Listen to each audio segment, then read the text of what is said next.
Hello, this is your San Jose chiropractor, Dr. Will Holdsworth from Pain Relief Chiropractic. What I want to talk to you today about is something that's becoming even more popular in the office setting is standing desks. I know when I do ergonomic evaluations, a lot of people are telling me, I really just want a standing desk. Okay, well, let's talk about that. So the reason that you'd want to stand at your desk is because you may be experiencing low back pain.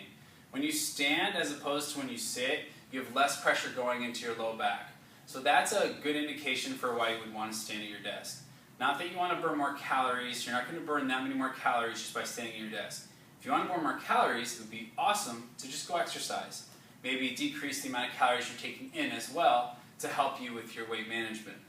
But when you go into a standing desk, let's say you've made the decision you want to start standing, the point of this video today is to just go over the different options that exist. So let's go over the first option. Option one would just be to get an electric sit-stand desk. Now it's going to be the most expensive option. They make these desks, Concept is going to be one of your cheaper options. IKEA actually now makes sit-stand desks too that are electric. Just press the button, raise it up and down. Option two would be to get one of the crank desks. Those are a little annoying because when you crank them to go up and down, it will go up and down with you, but it's kind of a little bit too much for the shoulder.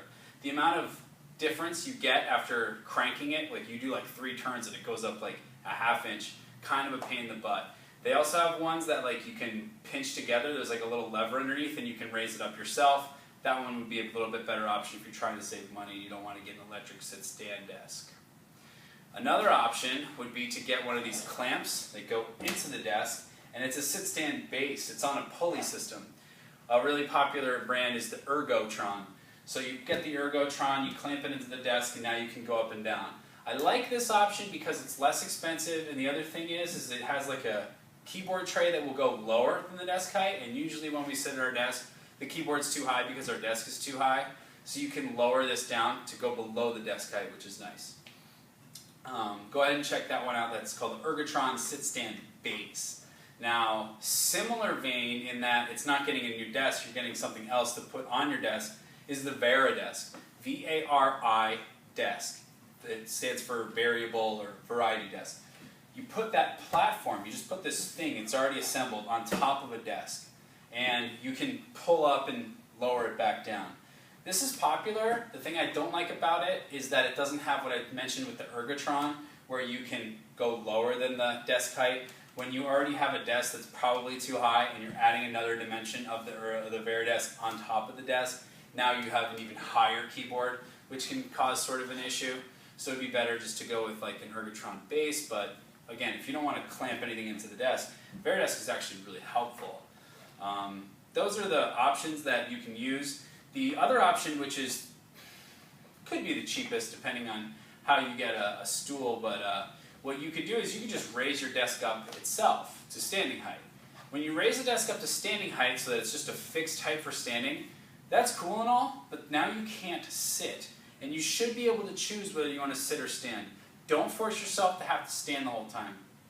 Get out of that mindset. Sit, stand would be better. Sit/stand.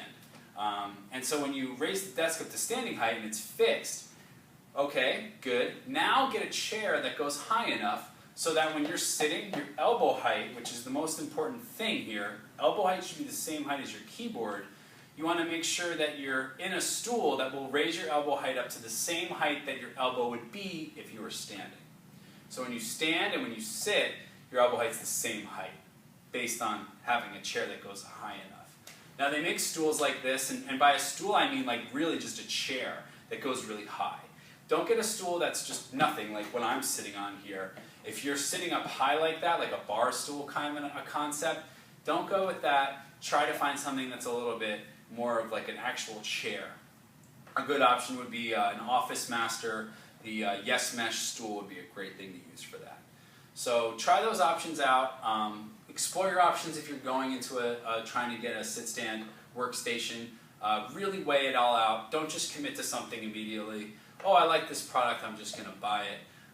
Figure it out on your own based on what I just told you with those options provided. It all depends on your workstation, where you're at, and the environment that you're in as far as like a corporate setting. what would be allowed, what would not be allowed, and also just take the budget in mind. It's important, obviously, to save money and not necessarily invest in something that I see so many times. People will get a sit-stand desk and then they just sit forever. They're like, oh, I thought I'd like it, but I don't. A lot of wasted money there. So I went over in a previous video the sit-stand postures, the standing postures that you should use at your desk. Watch that video too once you get your sit-stand desk, or if you already have a sit-stand desk, go ahead and make sure you watch that, because that's another really helpful video to go through neutral postures when standing. So thank you again. I'm your local San Jose chiropractor, Dr. Will Holdsworth from Pain Relief Chiropractic, and have a good day.